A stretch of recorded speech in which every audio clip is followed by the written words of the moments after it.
हमारी आजादी को चैलेंज कर दिया गया है, हमारी हाकमियत आला और हमारी security, sovereignty and security both stand jeopardized today, और ये हम बर्दाश्त नहीं करेंगे किसी सूरत में भी।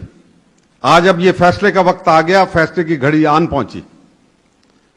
हमारे पास पैसा नहीं है, हम कैसे अमेरिका का मुकाबला कर सकते हैं? मुकाबला करेंगे, डट के खड़े रहेंगे।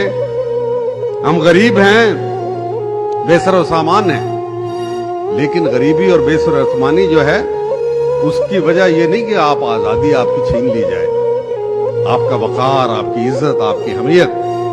अगर पाकिस्तान को एक नर्म इनकलाब के जरिए से तब्दीली लानी है तो मैं बहुत सोच समझ के ये बात करने जा रहा हूं।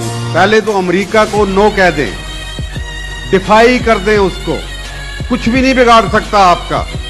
और अगर कहें कि हमारे पास पैसे नहीं है तो फिर कल इंडिया हम पे चढ़ दौड़ेगा तो क्या कहेंगे? जो हमारे तो पैसे कोई नहीं है, हम तो जंग नहीं लड़ सकते। क्या ऐसा करेंगे? हम नहीं करेंगे ना, लड़ेंगे ना, जो भी कुछ है इसके साथ लड़ेंगे।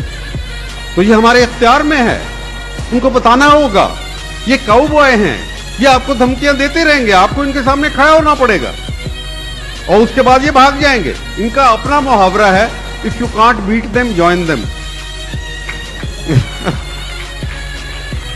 और गैरत है बड़ी चीज जहाने तगोदाव में, गैरत फक्र गयूर, अल्लाह ताला ने कहा है दीन जो है हमारा फक्र गयूर है।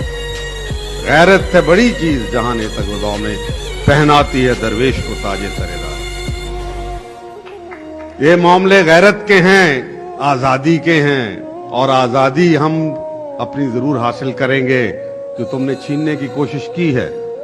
आजादी की तहरीकों को रोका नहीं जा सकता किसी सूरत में।